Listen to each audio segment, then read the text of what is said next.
जागे हमसे छवि तेरी लग पाए हम ऐसी ज्योति जगा जगदम्बे ऐसी ज्योति जगा जगदम्बे जीवन पथ चल पाए हम मन का जाते अम्बे छवि तेरी लग पाए हम ऐसी ज्योति जगा जगदम्बे जीवन पथ चल पाए हम मन का मिटा दे अम्बे छवि तेरी लग पाए हम ऐसी ज्योति जगा जगदम्बे ऐसे ज्योति जगा जगदम्बे जीवन पथ चल पाए हम मन का तिमिर मिटा दे अम्बे छवि तेरी लग पाए हम। इस प्रार्थना के साथ आइए दीप यज्ञ का शुभारंभ करते हैं। दीप यज्ञ में भाइयों बहनों मंत्र का और पदार्थों का बहुत अधिक महत्व नहीं है, इसमें ज्ञान का भावनाओं का ज़्यादा महत्व है। भावना से और उस ज्ञान से हम इस दीप यज्ञ में भागीदारी करें। दीप यज्ञ का शुभारंभ के लिए एक यजमान दंपति नियुक्त किए हैं जो इधर सामने बैठे हैं। आप सब भाई बहनों की ओर से इनके सामने पूजा की सामग्री रखी गई है। जहां जरूरत पड़ेगी कर्मकांड में ये पदार्थ ले लेंगे, पूजा की सामग्री अपने हाथ में ले लेंगे। आप लोगों की ओर से आप लोगों को केवल अपना भाव जोड़ना है। कभी कभी कर्मकांडों में, मंत्रों में, सामग्रियों में भक्तों की भावना भटक जाया करती है। इसलिए भावना की एकाग्रता के लिए पूजा में हमारा मन लगे, इस हेतु भाई और बहनों ये दीप यज्ञ यहाँ पर होने जा रहा है। इसमें अपनी भावनाओं का आप जोड़ करके रखना। सबसे पहले दीप यज्ञ में जो प्रथम कर्म कांड होता है वो है पवित्रीकरण का। कहते हैं कि कोई भी देव कार्य करना हो, शुभ कार्य करना हो, यज्ञ कार्य करना हो, दीप यज्ञ में भाग लेना हो, पूजा पाठ करना हो, मंदिर में जाकर माँ का दर्शन करना हो, तो भाइयों और बहनों उन सब से पहले आवश्यकता पड़ती है पवित्रता की। पवित्रता के बिना कोई भी पूजा पाठ सफल नहीं होता है।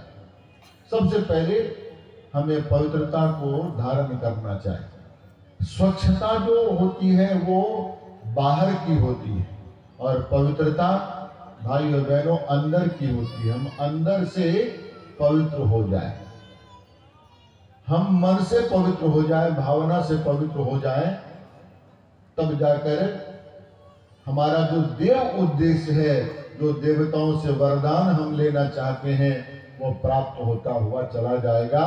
आवश्यकता है पवित्रता की। भगवान को पवित्रता सबसे अधिक प्यारी है। भगवान भक्त के वश में है भगवान, भक्त के वश में है भगवान, भक्त के वश में है भगवान। भक्त बिना ये कुछ भी नहीं है, भक्त बिना ये कुछ भी नहीं है। भक्त है इनकी जान, भगत के वश में है भगवान, भगत के वश में है भगवान, भगत के वश में है भगवान। भाइयों बहनों, भक्त के वश में है भगवान। जब ऐसी भक्ति का रंग भक्तों के जीवन में चढ़ जाता है तो भाइयों और बहनों वहां भगवान उस भक्त के वश में होते हैं, उनकी मुट्ठी में होते हैं। और भगवान सर्वसमर्थ है। भक्त का किसी भी प्रकार का फिर दुख रह नहीं जाता है, उसके जीवन में सदैव प्रसन्नता रहती है। ऐसी भक्ति का रंग व्यक्ति के जीवन में चढ़ना चाहिए, जैसी भक्ति का रंग चढ़ा था कहते हैं विदुरानी के जीवन में। विदुरानी के पास भाग करके भगवान श्री कृष्ण आए थे। बोलो नहीं, कोई छल नहीं हो, कोई छल नहीं हो, ये हृदय रूपी आंगन पवित्र हो, साफ हो। जरा गीत के माध्यम से सुनिए। निर्मल मन हो तो रघुनायक, शबरी के घर जाते, श्याम सूर की हाथ पकड़ते, साग विदुरगर खाते। जरा ध्यान से सुनिए। किसी कवि ने कहा है, तुमने आंगन में ही बुहारा, कैसे आएंगे भगवान, कैसे आएंगे भगवान। आंगन बाहर बुहारोगे नहीं, हृदय रूपी आंगन को साफ करोगे नहीं, भाइयों बहनों, तो भगवान का सानिध्य मिलेगा कैसे। आज ऐसा ज्ञान का आलोक पवित्रता वाला अपने हृदय में हम सब लोग स्थिर करें इस गीत के माध्यम से। हमने आंगन नहीं बुहारा, ओ हमने आंगन नहीं बुहारा, कैसे आएंगे भगवान, कैसे आएंगे भगवान। हमने आंगन नहीं बुहारा, हमने आंगन नहीं बुहारा, कैसे आएंगे भगवान, कैसे आएंगे भगवान। ओ मन का मेल नहीं धोया तो, मन का मेल नहीं धोया तो, कैसे आएंगे भगवान, कैसे आएंगे भगवान। ओ मन का मेल नहीं धोया तो, मन का मेल नहीं धोया तो, कैसे आएंगे भगवान, कैसे आएंगे भगवान। ओ निर्मल मन जन सो मोहि पावा, मोहे कपट छल छिद्र न भावा। राम सिया राम, सिया राम जय जय राम, राम सिया राम, सिया राम जय जय राम। निर्मल मन हो तो रघुनायक, सबरी के घर जाते हैं। निर्मल मन हो तो रघुनायक, सबरी के घर जाते हैं। श्याम सूर की बाह पकड़ कर साक विदुर घर खाते हैं। श्याम सूर के बाह पकड़ कर साक विदुर घर खाते हैं। इस पर हमने नहीं विचारा, इस पर हमने नहीं विचारा, इस पर सबने नहीं विचारा, इस पर हमने नहीं विचारा। कैसे आएंगे भगवान, कैसे आएंगे भगवान।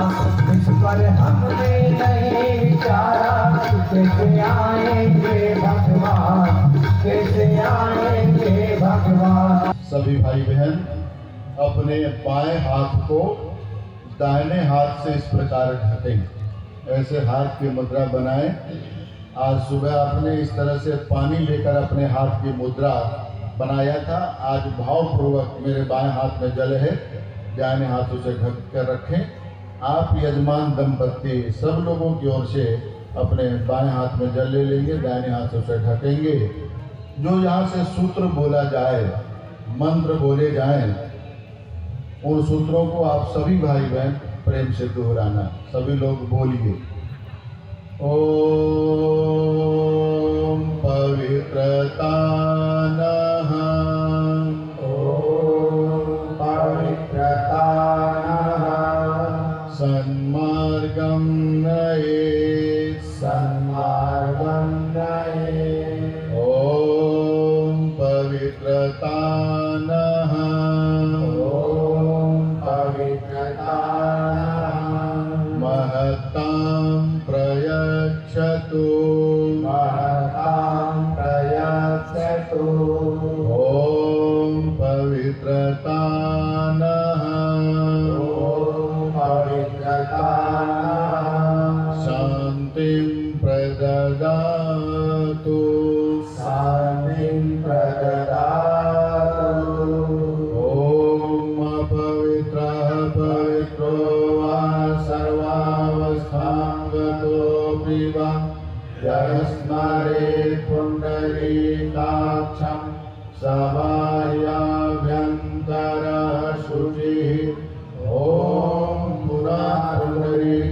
पुंडरीकाक्षः पुनः पुंडरीकाक्षः पुनः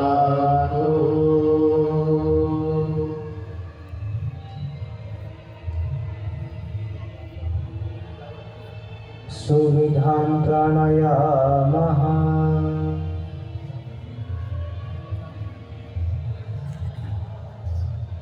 पवित्रता हमें महान बनाए, पवित्रता हमें शांति प्रदान करे, पवित्रता हमें सन्मार्ग पर चलाए। इस भाव के साथ पवित्रीकरण की क्रिया किया। अब इसके बाद सूर्य भगवान का ध्यान करते हुए प्राणायाम करना है।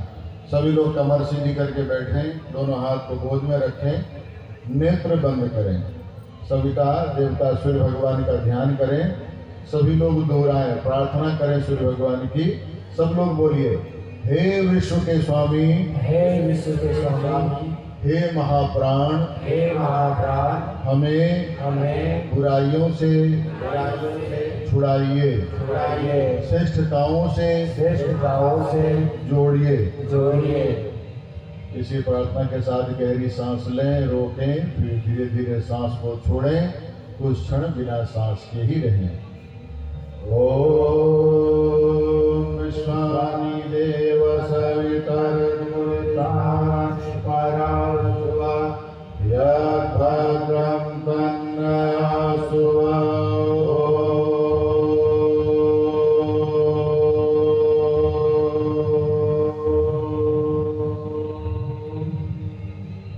चंदन धारणम।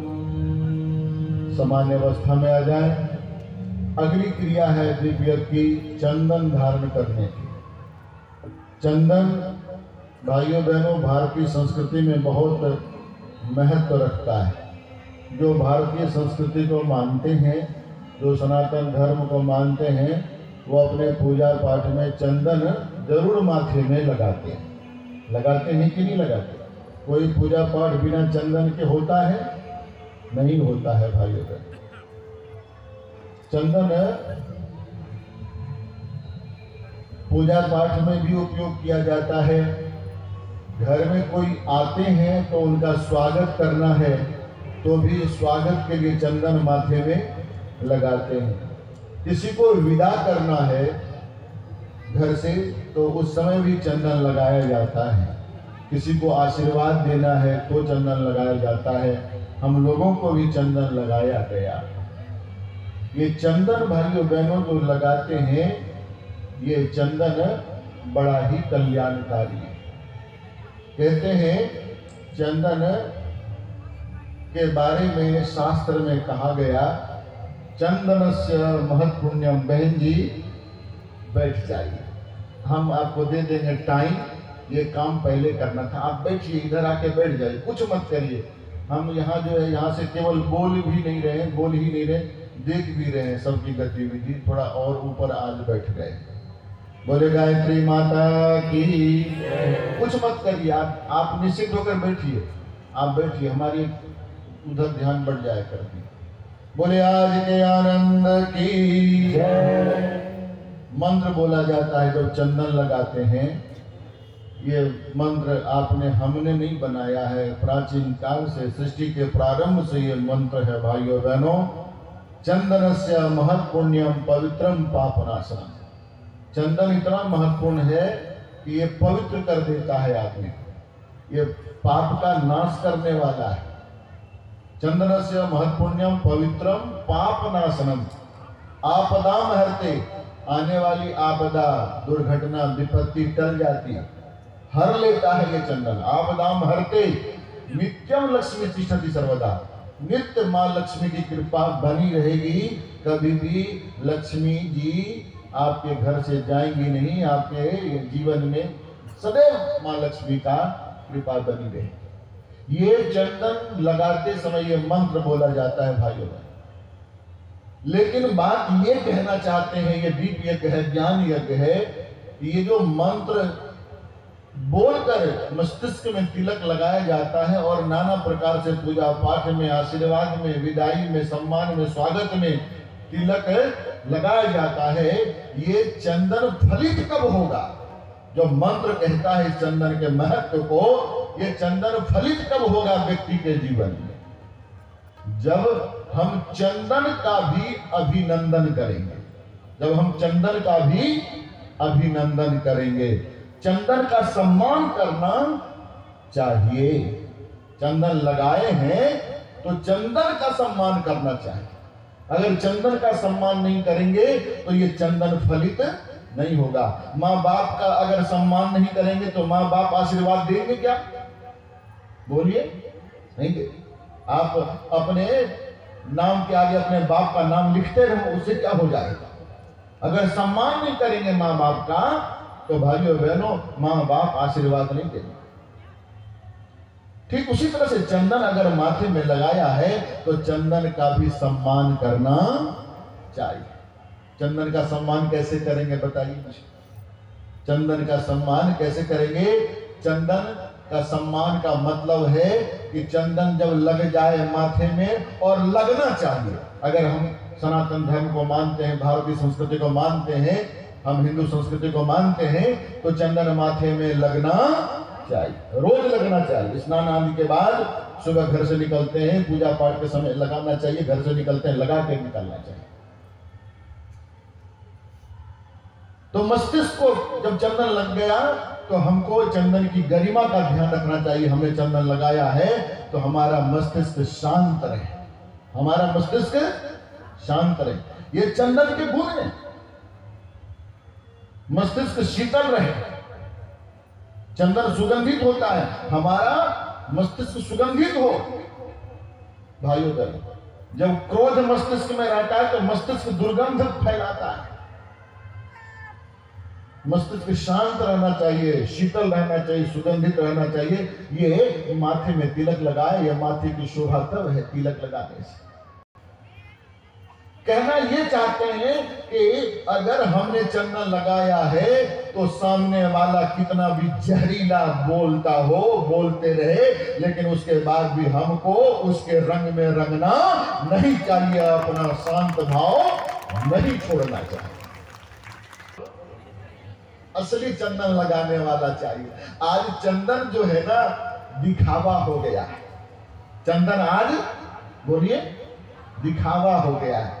कोई गोल चंदन लगाएंगे, कोई लंबा चंदन लगाएंगे, कोई 3 चंदन ऐसे त्रिशूल लगा लेंगे, कोई ऐसे लगा लेंगे। भाइयों बहनों, पूरा मुंह में पोत लो, उससे क्या होता है? अगर चंदन का वंदन नहीं करेंगे, चंदन का सम्मान नहीं करेंगे तो भाइयों बहनों चंदन फलित होने वाला नहीं है। चंदन आज दिखावा हो गया है, प्रदर्शन इंसानियत पैदा करता है, लेकिन आज वो दूर दूर तक दिखाई नहीं पड़ता आदमी के अंदर। भाइयों बहनों, नाक कटाने वाला ये बातें हैं। बोले गायत्री माता की। एक लड़की की शादी हुई, अभी एक आज बता रही थी एक बहन की, आज कल शायद इधर कितने लाख लोगों की शादी होने वाली है भारत में। इधर भी लगता है, इसीलिए ये धूम धड़ाका हो रहा है, शादी वाला ही मामला है इधर, जिसे सब आ जाए। एक लड़की की शादी हुई, ससुराल जब पहली बार जाती है लड़की तो कितने दिन रहती है, जल्दी मुझे बताइए। पहली बार शादी के बाद लड़की जब ससुराल जाती है तो कितने दिन रहती है? 5 दिन? नहीं मालूम है, आप लोग भी तो ससुराल में रहे होंगे। 5 दिन रहे, 10 दिन या 15 दिन? चलो 15 दिन मान लेते। वो लड़की ससुराल गई, 15 दिन रही। 15 दिन के बाद वो मायके आ गई। 15 दिन में ससुराल वालों को वो कितना जान पाएगी? ज्यादा जान पाएगी? सहेलियां सब आई थी, सहेलियों ने पूछा कि तुम्हारे पति, बोलो ना कैसे है? तो वो बोली बहुत अच्छे हैं। तो कितना अच्छे हैं बताओ जरा, इतने से हम नहीं प्रसन्न हो जाने वाले हैं, जरा बताओ कितने अच्छे हैं। तो वो बोली इतने अच्छे हैं, इतने अच्छे हैं कि मुझे कहना नहीं पड़ता है, इशारे से समझ जाते हैं, इशारे से समझ जाते हैं। इतनी बड़ाई किया अपने पति की कि वो थक नहीं रही थी अपने पति की बड़ाई करते करते। तो उसकी सहेलियों ने कहा तुम्हारे पति इतने अच्छे हैं तो एक बार अपने पति से तुम मिलाओ हम लोगों को। तो उसने कहा मेरे पति से तुम कब मिलना चाहती हो? तो वो सब सहेलियां बोली कल मिला दो। तो वो बोली ठीक है, आज मैं फोन करूंगी, वो कल चले आएंगे। आज फोन किया, उसका पति दूसरे दिन बोलिए आ गया। जब आ गया तो सब सहेलियां आई मिलने के लिए उसके पति से। सब सहेलियां पति से मिल रही थी, बातचीत कर रही थी, बड़ा मजा आ रहा था बातचीत करने में। बातचीत का सिलसिला इतना लंबा चला कि कहते हैं नाश्ते का समय आ गया। अब उसकी पत्नी सोच रही थी कि मैं अपने पति को यहां से उठाकर दूसरे कमरे में ले जाऊं नाश्ता कराने के लिए, तो मेरी सहेलियों को अच्छा बोलिए ना नहीं लगेगा। यहीं पर इनको नाश्ता परोस देते हैं, नाश्ता भी करते रहेंगे और सहेलियां इनसे बात भी करती रहेंगी। भाइयों बहनों, वहीं पर नाश्ता परोस दिया गया। नाश्ते में पत्नी ने उसको परोसा पूरी, सब्जी और हलवा। नाश्ता करने के लिए पति को कहा, पति नाश्ता करने के लिए तैयार हुआ। नाश्ता करने के लिए जब तैयार हुआ तो नाश्ते को देखकर उसने सोचा कि पूरी बहुत बड़ा बड़ा बोलिए नहीं है, इसको तोड़ तोड़ खाने की जरूरत नहीं है, ये पूरी तो एक बार में ही खाया जा सकता है। इसलिए पूरी को बिना टुकड़ा किए हुए उसके ऊपर सब्जी रखा और एक बार में ही खा लिया। ऐसे खाना चाहिए। सहेलियों ने मन ही मन सोचा ये कैसे खा रहे हैं, इनको खाना भी बोलिए ना नहीं आता है। और उसकी पत्नी ने सोचा मैंने अपने पति की इतनी बड़ाई किया है और ये क्या कर रहे हैं, इनको ऐसे खाना नहीं चाहिए। लेकिन वहां पर सबके सामने वो कैसे कहेगी, कहना चाहिए नहीं कह सकती है। तो उसने सोचा ये अगर मेरी तरफ देखेंगे, जो रसोई रूम में खड़ी थी वहां से देख रही थी अपने पति को खाते हुए, उसने सोचा मेरे पति खाते खाते एक बार मेरी तरफ देखेंगे तो मैं यहां से इशारा कर दूंगी और ये समझ जाएंगे, फिर ठीक से खाने लगेंगे। तो खाते खाते उसके पति ने एक बार पत्नी की तरफ देखा तो पत्नी ने वहां से इशारा किया। क्या इशारा किया? आप लोग भी इशारा देख लीजिए ठीक से। इशारा किया पति को।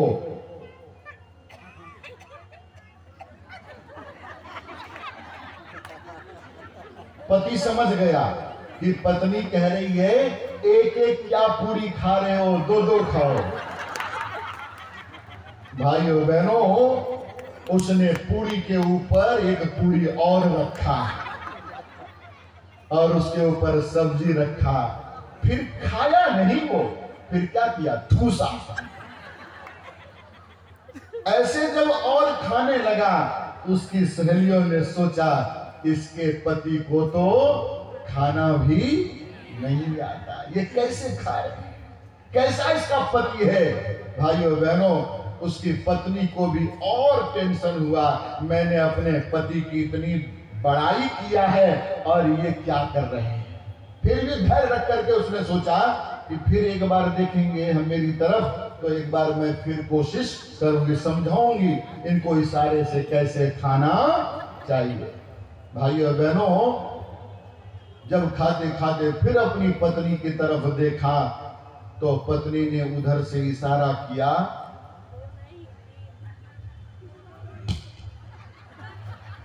तो पति समझा पत्नी कह रही है ऐसे दो दो पूरी मत खाओ, पहले पूरी के ऊपर पूरी रखो, उसके ऊपर सब्जी रखो, फिर माथे से लगाओ फिर खाओ। भाइयों बहनों, उसने वही किया, पूरी पर पूरी रखा, हलवा रखा, सब्जी रखा और माथे से लगाया, फिर मुंह में खाया।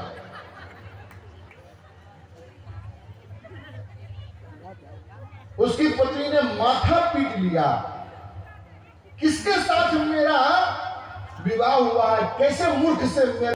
लोग अध्यात्म के नाम पर कहते हैं ऐसा नाक कटाने वाला काम कर रहे हैं, तो कभी कभी पढ़े लिखे लोग, समझदार लोग सोचते हैं इससे अच्छा तो अध्यात्म से दूर ही रहे तो ठीक है। आवश्यकता इस बात की है भाइयों और बहनों कि हम सब लोग जो वास्तविकता है धर्म और अध्यात्म का, उसको अपने जीवन में आत्मसात करें। युग ऋषि परम पूज्य गुरुदेव ने संकल्प लिया है कि हम धर्म तंत्र के माध्यम से लोक शिक्षण करेंगे। चंदन का जो अभिप्राय है उसको हम अपने जीवन में आत्मसात करेंगे। भाइयों और बहनों, चंदन फैशन नहीं है, दिखावा नहीं है, प्रदर्शन नहीं है। आज फैशन का बोलबाला है। 5 मिनट रुक जाएंगे, कोई दिक्कत तो नहीं। 5 मिनट के बाद हम इस क्रम को लेते हैं, इस विषय को पूरा कर लेते हैं। भाइयों बहनों, आज दिखावा ज्यादा हो रहा है। आज दिखावा ज्यादा हो रहा है धर्म और अध्यात्म का। इंसानियत का दूर दूर तक उसका कोई समझ नहीं रह गया। भाई को बोली, लेकिन बदला लखन जी से, राम जी से ले नहीं पाए, मारे गए सब। तो शूर्पणखा ने स्वयं ही बदला लेने का संकल्प लिया। और इस युग में कहते हैं फैशन बन करके शूर्पणखा इस संसार में आई है और मानव के मस्तिष्क में वो छाई है। क्या नारी, क्या पुरुष, क्या बूढ़ा और क्या जवान, सब फैशन के पीछे, भाइयों बहनों, दिखावे के पीछे पागल है। दिखावे के पीछे, फैशन के पीछे पागल है।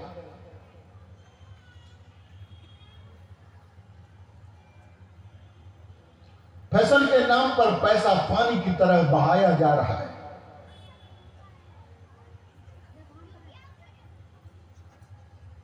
पहले लोग, एक बात बताइए मुझे, कहते हैं लोग शराब के नशे में हिलते हैं। शराब के नशे में लोग हिलते हैं। कैसे हिलते हैं? ऐसे हिलते हैं, ऐसे हिलते हैं। लेकिन आज चप्पल आदमी को हिला रहा है। वो हील वाला चप्पल देखा है? हील वाला चप्पल, चप्पल पहनने का उद्देश्य क्या मुझे बताइए तो? पैर में कांटे न चुभे, कि हिलना उद्देश्य है? हिलने से चलना चाहिए, नहीं, हिल हिल करके चले। आज शराब के आदमी को हिलाएगा जो हील वाला चप्पल आदमी को हिलाएगा। भाई, एक पति था, उसने अपनी पत्नी से कहा, रोज तुम सजती हो, संवरती हो, कभी कभी मुझे भी तो सजाओ, संवारो, कभी मेरा भी तो मेकअप करो। मैं ऑफिस में बैठता हूं तो लोग मुझे देखते ही नहीं। तो उसकी पत्नी ने कहा, ठीक है, आज मैं आपको सजाऊंगी, संवारूंगी, मेकअप करूंगी इतना बढ़िया कि आप जाओगे तो लोग आपको ही देखेंगे। उसने अपने पति को सजाया, संवारा, मेकअप किया भाइयों बहनों, और सीधा कुर्ता नहीं पहना करके उल्टा कुर्ता पहना। आगे नहीं बटन, एक्सीडेंट हो गया भाइयों बहनों। मोटरसाइकिल उधर पड़ा, वो इधर गिरा। लोग आए दौड़कर देखने के लिए, देखें ये जिंदा है कि मर गया। दौड़ करके आए देखने के, देखते हैं मरा नहीं था, सांस चल रही थी। लेकिन गौर से जब देखा तो लोगों को लगा कि इसका एक्सीडेंट में गर्दन मुड़ गया है, गर्दन मुड़ गया है। इसका गर्दन अगर सीधा कर दिया जाए तो ये बच सकता है। भाइयों बहनों, लोग उसके तुरंत दोनों हाथ पकड़े और उसका गर्दन सीधा करने लगे। उसने कहा, क्या कर रहे हो? लोगों ने कहा, तुम्हारा गर्दन सीधा कर रहे हैं। उसने कहा, मेरा गर्दन सीधा है। लोगों ने कहा, तुम चुप रहो, तुमको क्या मालूम, तुम्हारा एक्सीडेंट हुआ है। जबरदस्ती गर्दन उधर मोड़ दिया जिधर कुर्ते में बटन लगा हुआ था। भाइयों बहनों, कहते हैं फैशन के कारण आदमी जिंदा मारा गया। आज इस शांतम भूया, शांतम भूया, ओम अनुचितः, अनुचितः, आवेशः, आवेशः, मा भूयात्, भूयात्, ओम शीर्षम, ओम शीर्षम, उन्नतं भूयात्, उन्नतं भूयात्, ओम विवेकः, ओम विवेकः, स्थिरी भूयात्, स्थिरी भूयात्, ओम भूर्भुवः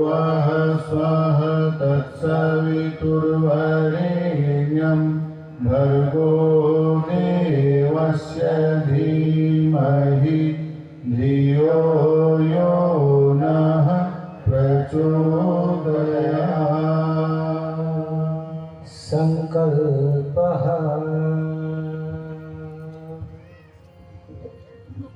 चन्दनस्य महत्पुण्यं पवित्रं पापनाशनम् आपदां हरते नित्यं लक्ष्मी ते स्वति सर्वदा। ओम स्वस्ति न इंद्रो वृतस्वाः स्वस्ति न पूषा विश्ववेदाः स्वस्ति न तारको अरिष्टनेमिः स्वस्ति नो बृहस्पतिर्दधातु। ओम मंगलम भगवान विष्णु मंगलम गणपत मंगलम पुंडरीकाक्षो मंगलाय तनो हरि।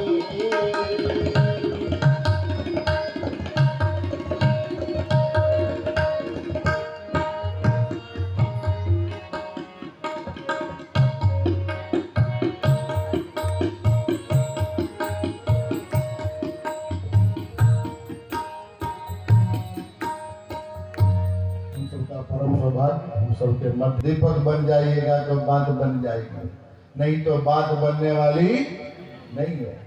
बात नहीं बनेगी। बंटवारा हो रहा था परिवार के लोगों के बीच में। बाप मर गया था, बाप ने वसीयत लिखा था, मेरे पास संपत्ति के नाम पर 19 ऊंट है। कितना ऊंट है? 19 ऊंट है। बंटवारा होना चाहिए। बड़े भाई को 19 ऊंट में आधा मिलना चाहिए, दूसरे भाई को चौथाई हिस्सा मिलना चाहिए, और घर में जो एक और सदस्य है उसको 5वां हिस्सा मिलना चाहिए। लेकिन ध्यान रहे, एक भी ऊंट कटना नहीं चाहिए। लेकिन बिना ऊंट कटे बंटवारा हो सकता है? मुझे बताओ। 19 ऊंट का अगर आधा देना है बड़े भाई को तो आधा कितना होगा? बोलिए। 9.5। तो एक ऊंट काटना पड़ेगा, एक ऊंट काटना पड़ेगा। और काटना नहीं है, कैसे करें? बंटवारा हो नहीं पा रहा था तो कहते वहीं से एक आदमी आया, गुजरा ऊंट में बैठ करके। उसने देखा लोग बैठकर चिंतन कर रहे हैं, पंचायत कर रहे हैं। उन्होंने पूछा क्या हुआ? तो लोगों ने बताया ये बात है। कौन मर गया? जब उसका नाम लिया तो ऊंट पर बैठा हुआ व्यक्ति बोला वो तो मेरा मित्र था। ऐसा है कि मैं तुम लोगों के बंटवारे में सहयोग कर देता हूं, तो बंटवारा तुम लोगों का आसानी से हो जाएगा। मैं अपना एक ऊंट दे देता हूं तुम लोगों को, बंटवारा कर लो अच्छे से। भाइयों बहनों, उसने अपना एक ऊंट दे दिया तो कितना ऊंट हो गया? बोलिए जल्दी से। 20। अब बंटवारा ठीक से हो जाएगा। आधा दे दिया बड़े भाई को, कितना दे दिया? आधा। कितना? 10 दे दिया उसको। अब 20 का कहते हैं चौथाई हिस्सा देना है दूसरे भाई को, तो कितना उसको उठ जाएगा? जल्दी बोलिए। 5। कितना जाएगा? 5 जाएगा। उसको 5 दे दिया। भाइयों बहनों, और जो घर में एक और सदस्य काम करने वाला है उसको कितना हिस्सा जाना चाहिए? 5वां हिस्सा। तो 20 का 5वां हिस्सा कितना होगा? बोलिए जल्दी से। 4। उसको 4 दे दिया गया। अब कितना बचा? 1। भाई जिसका था वो ले लो, बंटवारा हो गया, है ना? जिसका था उसका दे दो, बंटवारा हो गया। बंटवारा भी हो गया। जिसने ऊंट दिया उसका अपना ऊंट भी वापस हो गया। देने से घटता नहीं है, जरा देकर देखो, है ना? जरा देकर देखो। भाइयों बहनों, कर्म में ऐसे मर्म भरो, युग युग तक जग याद कर। संकल्प लीजिए, इससे आपका कुछ घटेगा नहीं और पूरी मानवता के, पूरे विश्व का कल्याण होगा। गिलहरी का थोड़ा सा अनुदान उसको धन्य कर देती है। भाइयों बहनों, ग्वाल वालों का थोड़ा सा टेका लगाना धन्य कर देते हैं ग्वाल वालों को। भगवान के काम में थोड़ा सा निमित्त मात्र बन जाएंगे, बात बनती हुई चली जाएगी। धरती पर स्वर्ग के अवतरण के लिए और मानव देवत्व के उदय के लिए, भारतीय संस्कृति के पुनर्जागरण के लिए जो अभियान चला है उसमें आपकी भागीदारी गिलहरी जैसा होता हुआ चला जाए। आवश्यकता इस बात की है। उसी क्रम में एक भाई बहनों से निवेदन है, इस समय एक कहते हैं एक आंधी तूफान की तरह बात होनी चाहिए सबके जुबान पर, वो है उपासना का, साधना का आंदोलन चलाना चाहिए। भाइयों बहनों, गायत्री मंत्र की बात हम करते हैं, लेकिन ये गायत्री मंत्र का आंदोलन चलना चाहिए। आप 5 बार गायत्री मंत्र, आप कम से कम 24 बार गायत्री मंत्र का रोज गायन करें, सविता देवता सूर्य भगवान का ध्यान करें।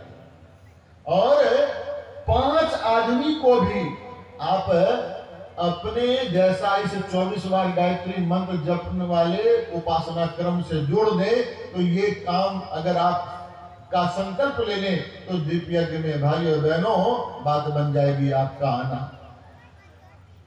ये भक्ति का आंदोलन की आवश्यकता है।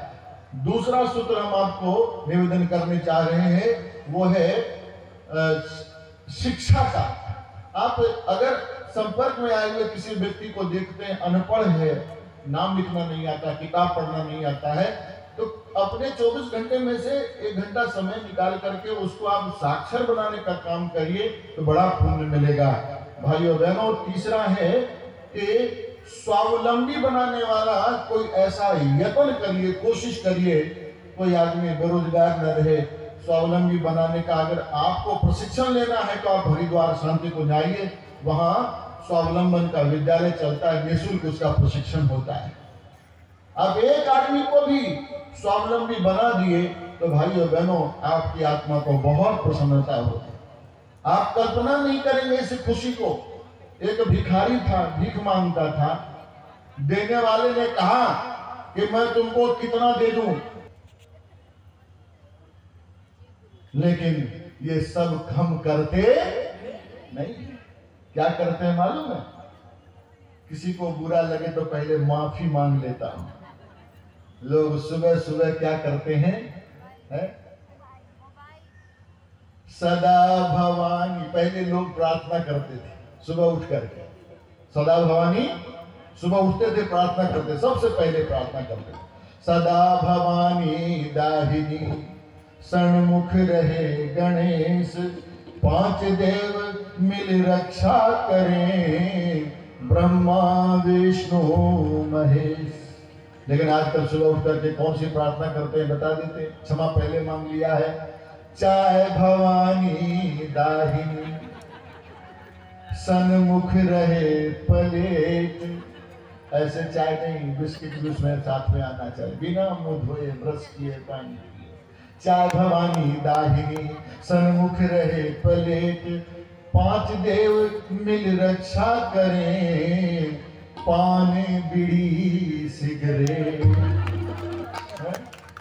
पान बीड़ी सिगरेट हमारी रक्षा करेंगे बताओ? है कौन बुद्धि है ये किस यूनिवर्सिटी में पढ़ाया है, किस कॉलेज में पढ़ाया है? अरे पढ़ने वालों अक्लमंद, सिगरेट के डिब्बे पर लिखा हुआ है ना, सिगरेट पीने से कैंसर होता है। क्यों पीते हैं सिगरेट? क्यों शराब पीते हैं? क्यों पीते हैं शराब? एक शराब पीने वाला भाइयों बहनों गया शराब की दुकान में, बोला 1 गिलास शराब पिला दो, आज मेरा झगड़ा होने वाला है। तो उसको 1 गिलास दे दिया। फिर बोलता बड़ा झगड़ा होने वाला है, 1 गिलास और पिलाओ, फिर दे दिया।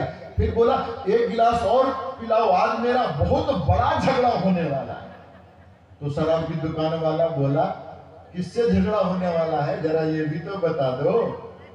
तो शराबी बोला किसी से झगड़ा होने वाला नहीं है, तुम ही से झगड़ा होने वाला है, क्योंकि मेरे पास अब जेब में पैसे। भाइयों बहनों, शराब जेब खाली करवा देता है, शराब जेब खाली करवा देता है। दूंगा मैं तुमको छोड़ दूंगा, तो पत्नी को भी ये कहना चाहिए कि अगर तुम शराब नहीं छोड़ोगे तो मैं तुमको छोड़ दूंगी, मैं तुमको छोड़ दूंगी, तुमको बदलना पड़ेगा। पति कहता है मैं तुम्हारे बिना रह सकता हूं, तो पत्नी क्या कमजोर है? पत्नी क्या अबला है? क्या वो दीनहीन है? भाइयों बहनों, जितना घर में दिन रात मेहनत करती है ना, इतना मेहनत करने वाले दूसरों के घर में 10-20 हजार रुपया कमा लेते हैं। इनके बाजुओं में श्रम है, श्रम निष्ठा है। ये कमजोर नहीं है, दीनहीन नहीं है। आपके दाने का ये मोहताज नहीं है कि पेट भर दोगे तो ये जिंदगी जी लेगी, नहीं तो ये भूखे मर जाएगी। ये इनका प्यार है कि आप शराबी को भी स्वीकार कर लेती। ये उस यज्ञशाला में संकल्प लिया, उसका 7 फेरे का संकल्प है, जिसके कारण वो आपका निर्वाह कर रही है, रिश्तों का निर्वाह कर रही है। भाइयों बहनों, पत्नी ने फिर कभी नहीं कहा कि आप छोड़िए। दिन बीतते चले गए। एक दिन की बात है, पत्नी अखबार पढ़ रही थी। अखबार में समाचार लिखा हुआ था, सावधान सावधान, नशा करने वालों सावधान, इससे आदमी जल्दी मरता है, ये बीमारियां होती हैं, शराब पीना नहीं चाहिए। उसको पढ़ करके पत्नी की उस दिन ज्यादा ही चिंता हो गई।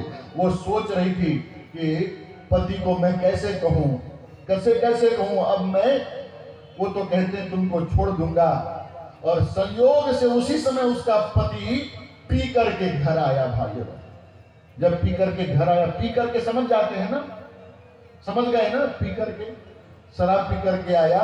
जब आ रहा था तो हिलते डुलते आ रहा था। जब घर आ रहा था, दरवाजे पर भैंस बंधी थी। भैंस देखा है आप लोगों ने? काली होती है कि गोरी? काली होती।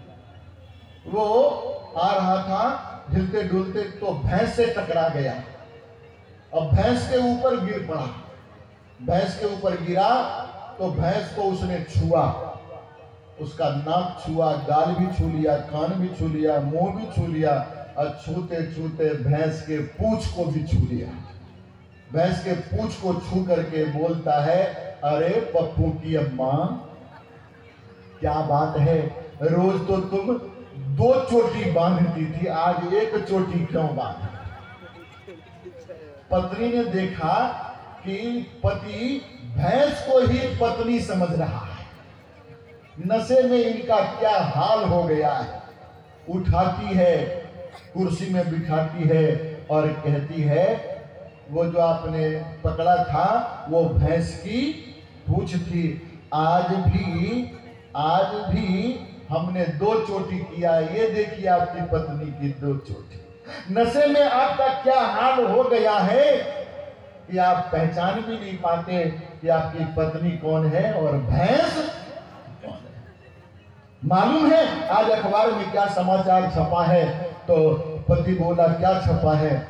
वो बोली, मैं नहीं पढ़ूंगी, आप पढ़िए अपने आप से। तो वो समाचार अखबार का पढ़ा, नशा वाला विस्तार से था लिखा हुआ, उसको पढ़ा और पढ़ने के बाद उसको मोड़ करके पैर के नीचे कुर्सी पर रखा और पत्नी को देखा और पत्नी को बोला, छोड़ दूंगा, छोड़ दूंगा, छोड़ दूंगा।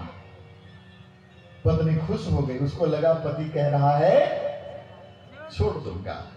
इतना खुश हो गई कि वो मंदिर में दौड़ कर गई, आरती की थाली ले आई तैयार करके और अपने पति की आरती करने लगी।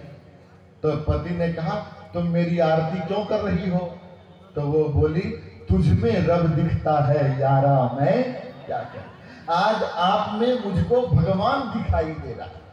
अभी तक आप में मुझको शराबी दिखाई पड़ता था, आज आप में मुझे भगवान दिखाई पड़ रहा है। आपने अभी कहा ना छोड़ दूंगा शराब पीना, तो इसीलिए मैं आपकी आरती कर रही हूँ। जय पति देवा, जय पति देवा। पति ने आरती के थाली में थप्पड़ मारा, थाली गिर गई, पत्नी बेचारी डर गई और उसने कहा, छोड़ दूंगा, मैंने छोड़ दूंगा कहा था, इसका मतलब ये नहीं कि मैं शराब पीना छोड़ दूंगा। आज से घर में अखबार लाना छोड़ दूंगा, आज से घर में अखबार नहीं आएगा। तुम अखबार लाना छोड़ दो, तुम पत्नी को छोड़ दो, लेकिन ध्यान रखना ये शराब तुमको छोड़ने वाला नहीं है। ये तुम्हारा सब कुछ बिका देगा, तेरी जान ले लेगा। तेरी, जरा उसको आत्मसात करिए। ओ दुनिया आगे बढ़ती जाए, रहे क्यों पीछे नारी रे। कि दुनिया आगे बढ़ती जाए, रहे क्यों पीछे नारी रे। रहे क्यों पीछे नारी रे, रहे क्यों पीछे नारी रे।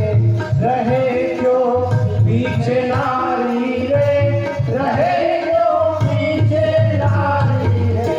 कि दुनिया आगे बढ़ती जाए, रहे क्यों पीछे नारी रे।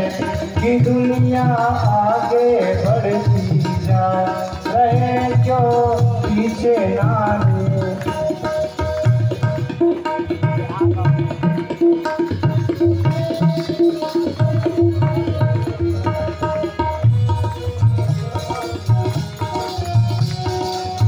ताली बजाइए। नारियों को आगे आना, नारियों को आगे आना। काम कुछ करके दिखलाना, काम कुछ करके दिखलाना। मार्ग उन्नति का अपनाना, न बाधा से घबराना। मार्ग उन्नति का अपनाना, न बाधाओं से घबराना। समझ में मिलजुल कर हम आज हमारी जिम्मेदारी है। समझ में मिलजुल कर हम आज रहे क्यों पीछे नारी, रहे क्यों पीछे नारी रे। रहे क्यों पीछे नारी, रहे क्यों पीछे नारी रे। रहे क्यों पीछे नारी रे। दुनिया आगे बढ़ती जाए, रहे क्यों पीछे नारी रे। कि दुनिया आगे बढ़ती जाए, रहे क्यों पीछे नारी रे। कि दुनिया आगे बढ़ती जाए, रहे क्यों पीछे नारी रे। ये सख्त आंदोलन का संदेश युग ऋषि का आप सब तक पहुंचाया। भाइयों बहनों, इन सारे सख्त आंदोलनों के किन्हीं सूत्रों के साथ आप सब लोग अपने जीवन को जोड़ेंगे, ऐसी आशा। जरा ऊपर करिए हाथ, बायां हाथ से दाहिने हाथ को पकड़ लीजिए।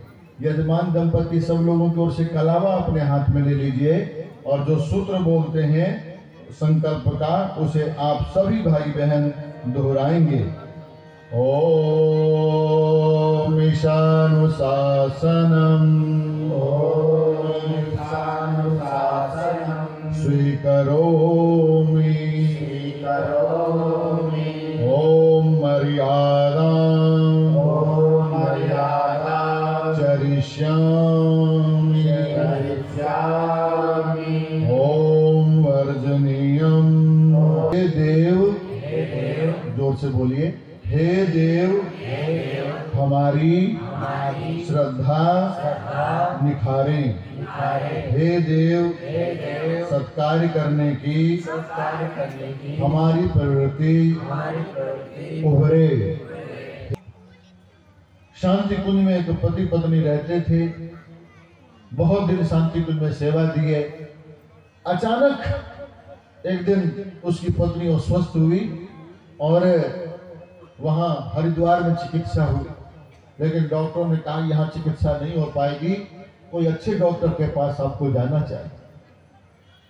वो पति पत्नी अच्छे डॉक्टर की तलाश में राजनंद गांव मध्य प्रदेश चले गए, आज छत्तीसगढ़ में शायद है। वहां अपने जान पहचान के एक बड़े डॉक्टर थे, doctor Choubey, Bhilai steel plant में वो चिकित्सा अधिकारी थे, उनके पास गए।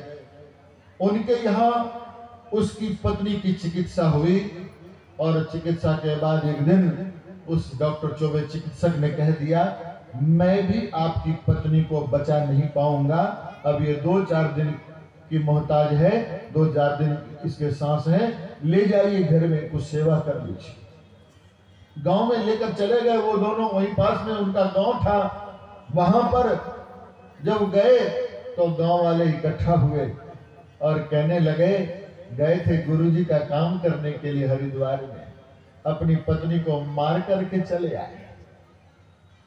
क्या है तुम्हारे गुरुजी में ताकत? भाइयों बहनों, नाना प्रकार का उलाहना दे रहे थे, मजाक उड़ा रहे थे। जो देखते थे सब आहें भरते थे, भरी जवानी में पत्नी इसकी छोड़ करके जा रही है, कौन सा रोग हो गया। भाइयों बहनों, चंद सांसों का अब केवल समय रह गया था। कोई पानी भी पिला देते थे उसको, कोई उसके पैर पर पुष्प भी रख देते थे, नाना प्रकार से श्रद्धांजलि देते थे। लेकिन अभी भी सांस उसके शरीर से निकला नहीं था, शव बनी नहीं थी। लोगों ने तो मान ही लिया था अब मर गई है, मुख में गंगा जल तुलसी दल भी डाल दिया गया था, लेकिन सांस अभी अटकी पड़ी थी। वो रात आई, रात्रि में पति उसका कई रातों से जो सोया हुआ नहीं था, जगा था, न जाने अचानक उसको उस रात्रि में, पहली रात में उस गांव में उसको नींद आ गई। पत्नी के बगल में ही वो सो गया, वहीं लुढ़क गया। और उसके बाद वो एक गहरी निद्रा में चला गया। उसकी पत्नी जो सुन भी सकती थी, जो देख भी सकती थी, लेकिन बोल नहीं सकती थी, जो उठ नहीं सकती थी, अपना कोई काम कर नहीं सकती थी, या सोच जाना हो, मल मूत्र विसर्जन के लिए जाना हो, कुछ मुख में खाना हो, तो पति के ही सहारे सब किया करती थी। वो रात्रि में भाइयों बहनों सो जाती है या क्या होता है, एक दृश्य देखती है। वो दृश्य देखती है कि आकाश मार्ग से, हरिद्वार से गुरुदेव माता जी आ रहे हैं।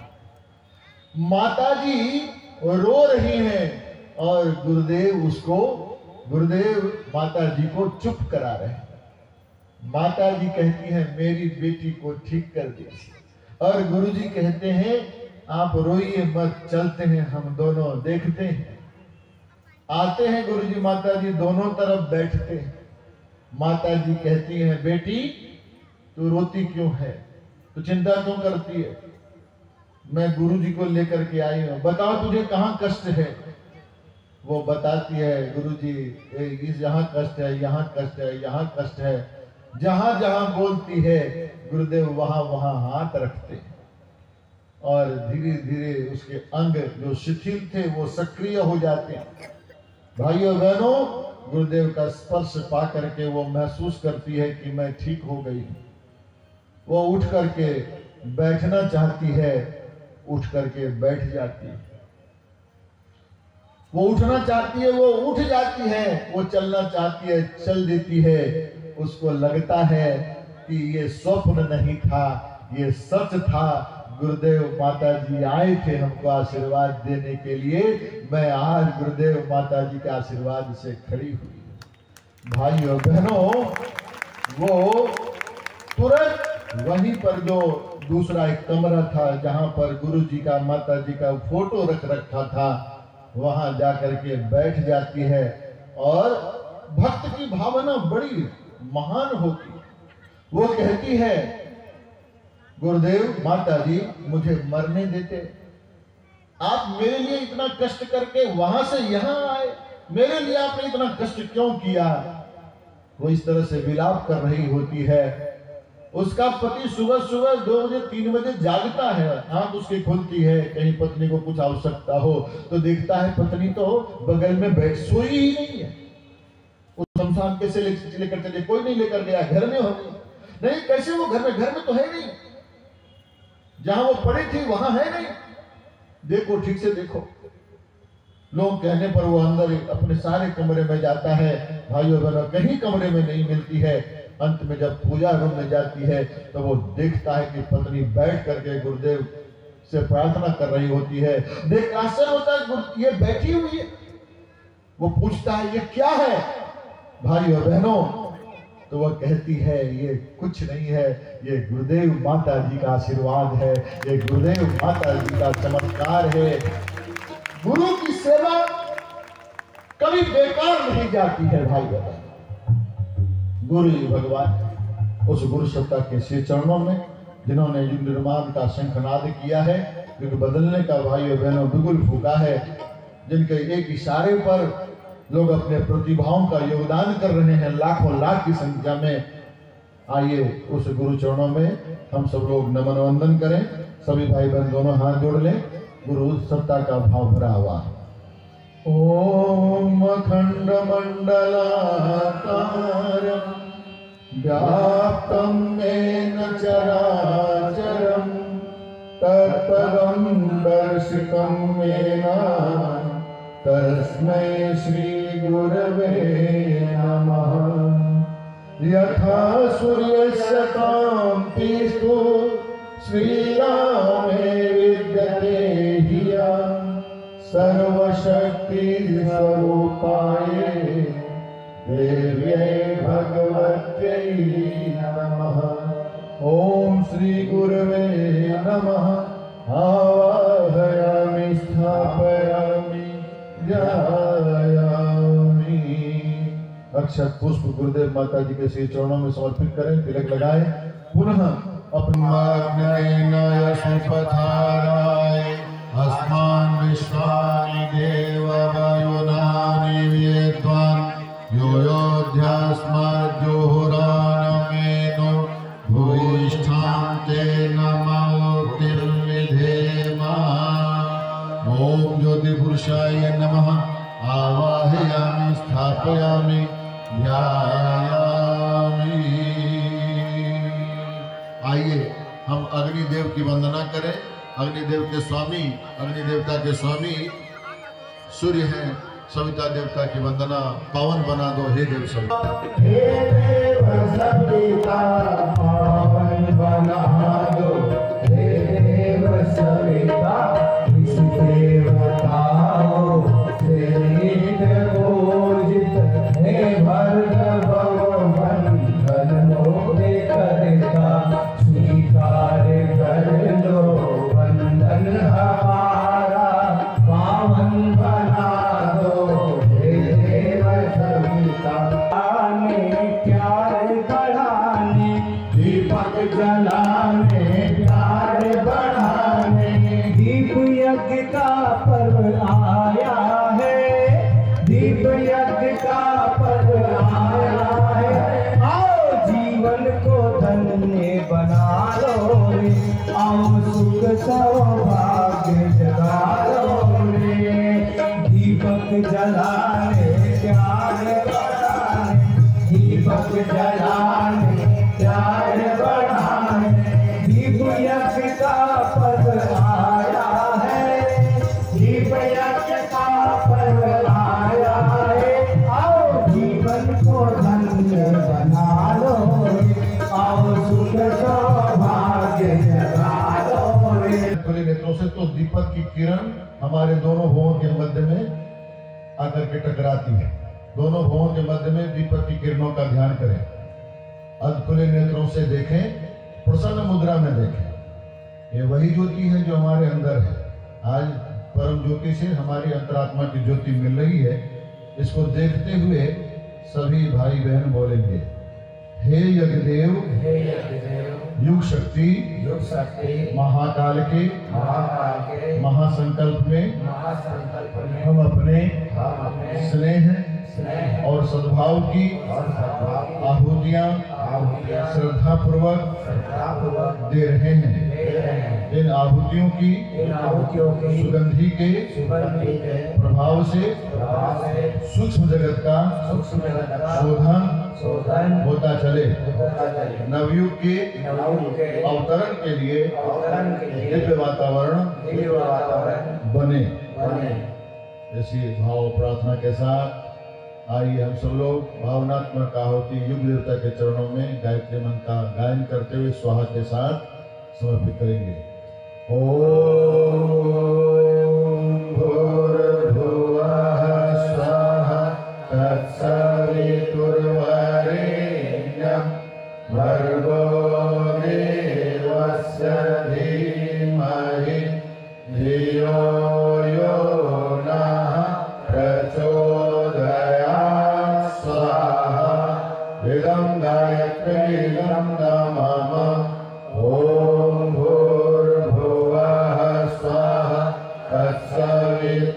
वरेण्यं भर्गो देवस्य धीमहि धियो यो नः प्रचोदयात् स्वाहा। इदं गायत्रे इदं नमः। ॐ भूर्भुवः स्वः तत्सवितुर्वरेण्यं भर्गो देवस्य धीमहि धियो यो नः प्रचोदयात् स्वाहा। इदं गायत्रे इदं नमः। ॐ भूर्भुवः स्वः तत्सवितुर्वरेण्यं भर्गो देवस्य धीमहि धियो यो नः प्रचोदयात्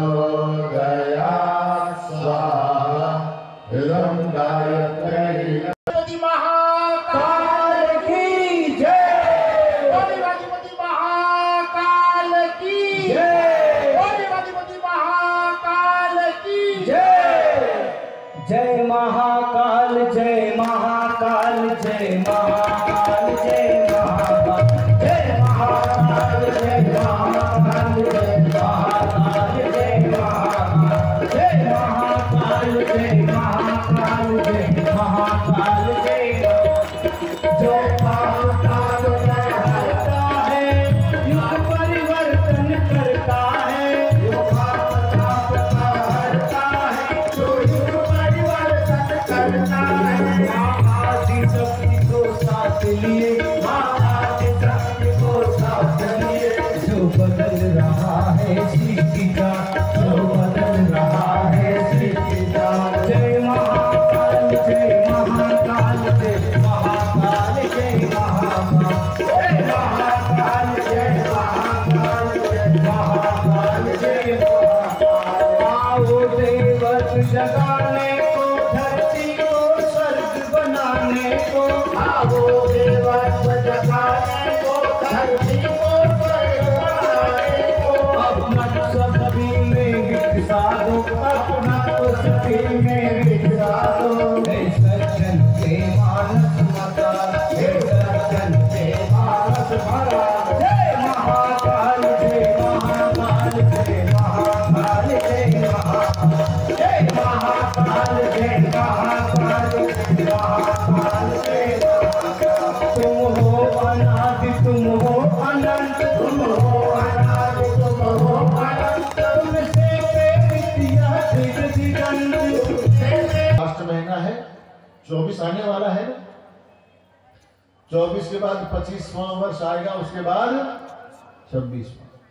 तो 26वां वर्ष में माता जी का जन्म शताब्दी वर्ष मनाया जाएगा। और उस वर्ष की उस आयोजन की सफलता के लिए उसमें भागीदारी के लिए आप सबको न्यूनतम कुछ न कुछ करना चाहिए। कम से कम 5 मिनट ही क्यों न सही 5 बार ही क्यों न सही और ये बहनों गायत्री मंत्र का जप करना चाहिए। लोगों से भी निवेदन करना चाहिए। 1 रुपया ही क्यों न सही उस आयोजन में सफलता के लिए सहयोग राशि निकालना चाहिए।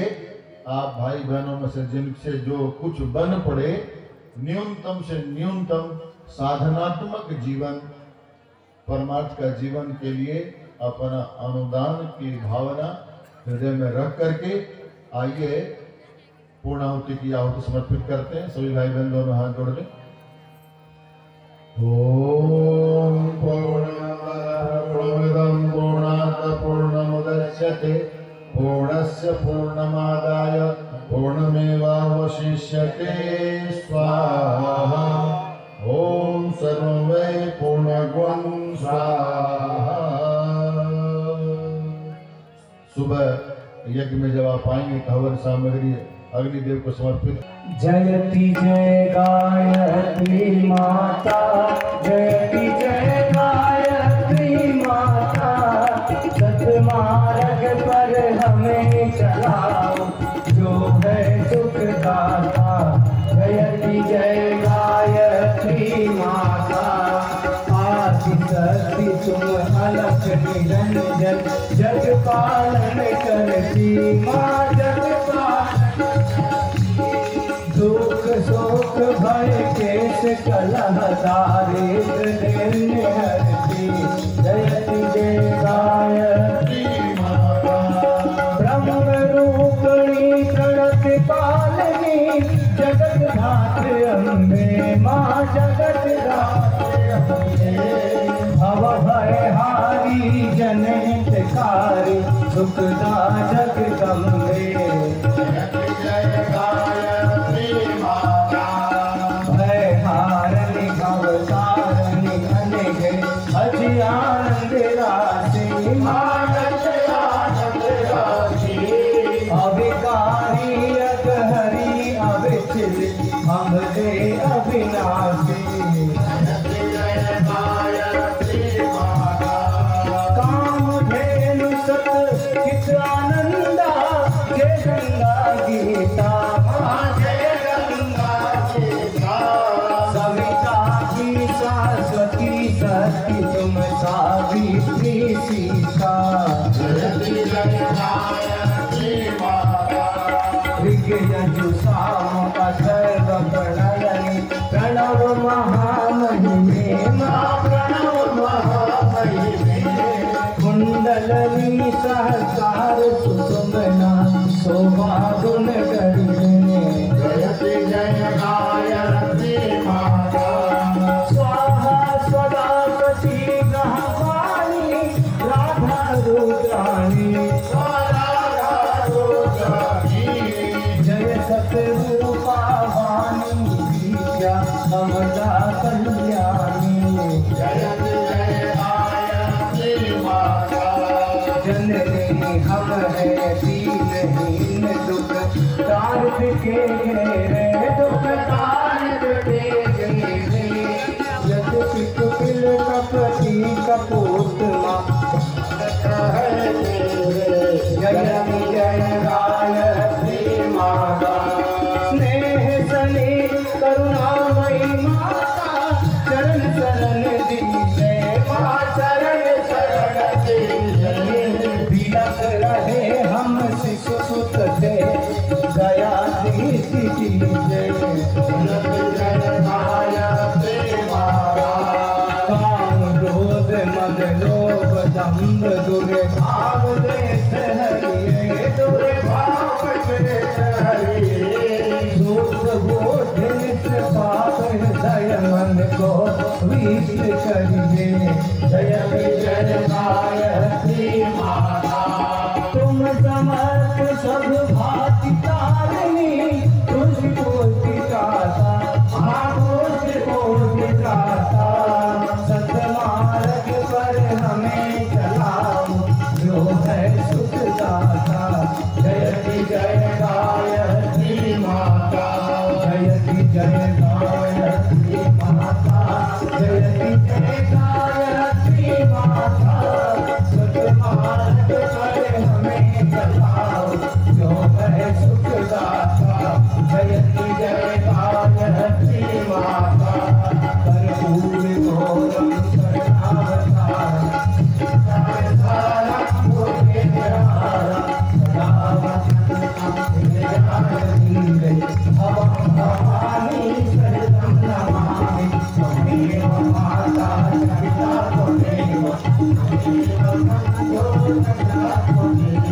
त्वमेव विद्याधरं त्वमेव त्वमेव सर्वं मम देव श्री कृष्ण गोविंद हरे मुरारे हे नारायण वासुदेव श्री कृष्ण गोविंद हरे मुरारे हे नारायण वासुदेव हे नारायण वासुदेव हे नारायण